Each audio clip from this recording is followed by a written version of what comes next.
అఊదు బిల్లాహి మినష్ షైతానిర్ రజీమ్. నేను శపించబడిన బహిష్కరించబడిన శైతాన్ నుండి రక్షణ పొందటానికి అల్లాహ్ శరణు వేడుకుంటున్నాను.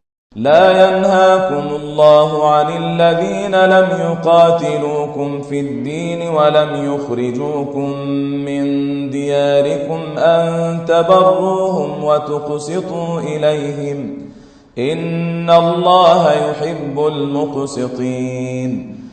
ఎవరైతే ధర్మ విషయంలో మీతో యుద్ధం చేయరు మరియు మిమ్మల్ని మీ గృహాల నుండి వెళ్లగొట్టరు, వారి పట్ల మీరు సత్ప్రవర్తనతో మరియు న్యాయంతో వ్యవహరించటాన్ని అల్లాహ్ నిషేధించలేదు.